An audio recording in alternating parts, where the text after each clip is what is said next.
শুধুমাত্র বিফ তেহারি আর বিফ জালি কাবাব নিয়ে আসি। So, আমার প্যাকেজটা ছিল তখন 50 টাকা। সোস হচ্ছে আমারই নামের একটা short form.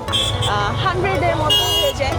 In crime, partner in life, সেই সবচেয়ে বেশি সাপোর্ট করেছে। যদি পার্টনার আপনাকে হেল্প না করে আপনি কোথাও আগাতে পারবেন না লাইফে। ওয়ালাইকুম আসসালাম, আমি তাসিন জাহান, বাট আমাকে সবাই তাসু নামে চিনে থাকে আমার পেজের থ্রুতে। আমার পেশা আপাতত এটাই আমার বিজনেস। আগে জব করেছি, এখন আর করছি না, এটাকেই ফুল টাইম হিসেবে নিচ্ছি। এখানে আমি শুধুমাত্র বিফ তেহারি আর বিফ জালি কাবাব নিয়ে আসি। আচ্ছা, বিফ তেহারি হচ্ছে 100 টাকা, জি। আর বিফ জালি কাবাব হচ্ছে 60 টাকা। এইখানের জন্য এইটাই প্রাইস। এছাড়া হচ্ছে কাস্টমাইজ করার অপশন থাকে যদি কেউ প্রি অর্ডার দিয়ে থাকে। আইডিয়াটা তো অনেক দিন ধরে ছিল সেল করার, বাট জিনিসটা হয়েছিল যে কোরবানির টাইম থেকে বেসিক্যালি এটা স্টার্ট হয়েছে, যে কোরবানির হাট থেকে স্টার্ট হয়েছে। আর তখন আমি খিচুড়ি সেল করতাম, ডিম খিচুড়ি ভর্তা। আমার টার্গেট ছিল একদম লো পিপল, যারা আসতো, রিক্সাওয়ালা বলেন, ট্রাক ড্রাইভার বলেন। সো আমি চাচ্ছিলাম তাদেরকে একটু হোমলি কিছু খাওয়ানোর জন্য কম রেঞ্জে। সো আমার প্যাকেজটা ছিল তখন 50 টাকা। 50 টাকায় ডিম খিচুড়ি ভর্তা, যে কোনো একটা ভর্তা থাকতো, হয়তো সেটা আলু ভর্তা থাকতো বা মরিচ ভর্তা থাকতো বা বাদাম ভর্তা থাকতো। ডিফারেন্ট ভর্তা করতাম আমি, ডিম ভাজি আর খিচুড়ি। অ্যান্ড দেন আমাকে কয়েকজন সাজেস্ট করলো এরপর যে আমাকে একটু ভেরিয়েশন আনতে, যে খিচুড়ির চেঞ্জে আর অন্য কিছু আনা পসিবল কিনা। সেই ক্ষেত্রে তখন আমি চিন্তা করলাম, ওকে ফাইন। গুলশানে আমাকে অনেকজন বলেছে বিফের কিছু আনেন, অনেকে বিফ পছন্দ করে। ইন বিটুইন আমি কিন্তু চিকেনও এনেছিলাম, চিকেন রোস্ট এনেছিলাম, চিকেন তেহেরি এনেছিলাম, বাট বিফটা সবাই খুব চাচ্ছিল, যার জন্য আমি আবার ডাইভার্ট হয়ে বিফ তেহেরিটা স্টার্ট করি। অ্যান্ড এটা আলহামদুলিল্লাহ মাশাআল্লাহ অনেক সারা পাচ্ছি।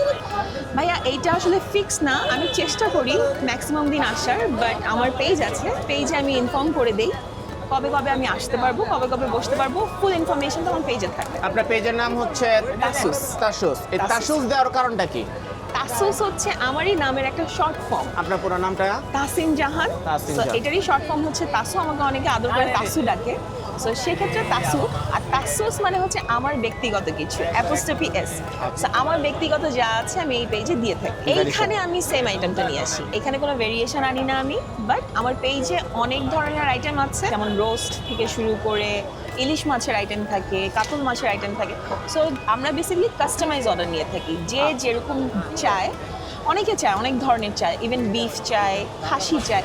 সো আমরা সেভাবে কাস্টমাইজ করে দিই মানুষকে। ডালা চাচ্ছে 4 জনের জন্য, 8 জনের জন্য ডালা চাচ্ছে, সো সেটাও করে দিচ্ছি আমরা। এটা অ্যাজ আ স্পেশালি মেয়ে, এটা তো অনেক কাজ করেছে তখন। কারণ আমি শুনেছি, আমি ফার্স্টের দিকে তো আমার প্যারেন্টসকে জানাইনি যে আমি এটা করছি, because the background I come from, তারা এটাকে একদমই অ্যাকসেপ্ট করবে না। সো এই জন্য আমি ফার্স্টের অলমোস্ট 1 মান্থ আমি জানাইনি কাউকে যে আমি এটা করছি। আচ্ছা, অ্যান্ড তারা বেসিক্যালি জানতে পেরেছে আমার একটা এরকম ব্লগ থেকে, যে আমার ইন্টারভিউ নিল। তো সেখান থেকে তারা জানতে পারলো তুমি কি করছো। দেন আমি তাদেরকে জানি হ্যাঁ এটা আমি করছি। অ্যান্ড অফকোর্স তারা হ্যাপি ছিলেন না, বাট টাইম অ্যান্ড অ্যাগেন যখন তারা দেখলো যে আমি এটাতে হ্যাপি, সো তারা এটা নিয়েছে। যে সবচেয়ে বেশি সাহায্য করেছে পথ চলার সাথী, সে অ্যাকচুয়ালি আমার জীবনসঙ্গী, partner in crime, partner in life, সেই সবচেয়ে বেশি সাপোর্ট করেছে। এই জিনিসটা না আমি করেছি যে আমি চেষ্টা করেছিলাম আমার হেল্পিং হ্যান্ডকে দিয়ে 2-1 দিন ট্রাই করানোর। সব আমি দিয়ে দিয়েছি, মশলা থেকে শুরু করে ইভেন পানিটা পর্যন্ত আমি দিয়ে দিয়েছিলাম। বাট আই ডোন্ট নো কেন, হয় কোনো দিন তারা যাও করে ফেলেছে, না হলে চাল রেখে দিয়েছে। অ্যান্ড সেটার জন্য আমি অনেক বকা খেয়েছি আমার ক্লায়েন্টের।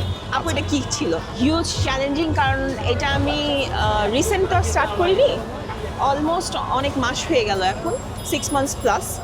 সো তখন এই জিনিসটা খুব একটা ভালো চোখে দেখা হয়নি। এখন যেমন এটা খুব কমন ফেনোমেনন হয়ে গেছে, যে সবাই এখন এটা করছে, নট অনলি গাড়ি, ইভেন যার টেবিল আছে সেও নিয়ে বসছে। এইখানে ধরেন আমি নিয়ে আসছি 100-এর মতো হয়ে যায়, 100-এর অ্যাবাভ অ্যান্ড লেস, এরকমই। পরিকল্পনা হচ্ছে সবাই চায় রেস্টুরেন্ট দিতে, আমি চাই ফ্র্যাঞ্চাইজি দিতে। কারণ সবাই একটা দোকান নিয়ে বসে থাকতে চায়, আমি কিন্তু সেটা চাই না। আমি চাই আমার খাবারটা অনেক জায়গায় ছড়িয়ে যাক, মানুষজন যদি নিতে চায়, যেমন আমার সাথে অনেকজন কন্ট্যাক্ট করছে ফ্র্যাঞ্চাইজির জন্য, আমি সেটা চাই। সো আনম্যারিড হলে ফ্যামিলির সাপোর্টটা অনেক ইম্পর্ট্যান্ট, আর যদি ম্যারিড হয়ে থাকে অফকোর্স পার্টনারের সাপোর্টটা অনেক ইম্পর্টেন্ট। যদি পার্টনার আপনাকে হেল্প না করে আপনি কোথাও আগাতে পারবেন না লাইফে।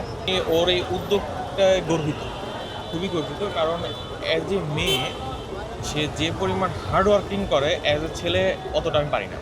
আচ্ছা, আমি তার একটা পোর্শন দেখি, ইনভেন্টরিটা আমি সব দেখি, কিন্তু সেটা হচ্ছে একটা সার্টেন টাইম, কারণ যেহেতু আমি জব করি, জবের পাশাপাশি একটা সার্টেন টাইম, হয়তো সপ্তাহে 4-5 ঘন্টা বড় জোর কিন্তু প্রত্যেক দিন সকালে উঠে রান্না করা, দুপুরে রান্না করা, রাতে রান্না করা, এটা যে হ্যাসেল, বিশেষ করে গরমের ভিতরে, তো এটা আসলে ভাষায় প্রকাশ করা যাবে না। এটা যারা দেখে, মানে পাশে থাকে তারাই কেবল বুঝে। আপনাদের সন্তান আছে? জি, আমাদের একটা বেবি আছে। আছে, হ্যাপি ফ্যামিলি। আলহামদুলিল্লাহ খুবই হ্যাপি। আমাকে একটা বিফ তেহারি দিয়েন শিওর। আর কাবাব, রাইট? কাবাব। দৈনিক কত পিস কাবাব বানান? হ্যাঁ, ওইটা তো একদমই মানে অর্ডারের উপর। আমি এখানে বেশি আনি না, কারণ এখানে কাবাব অনেকে চায় বাট হয়ে ওঠে না।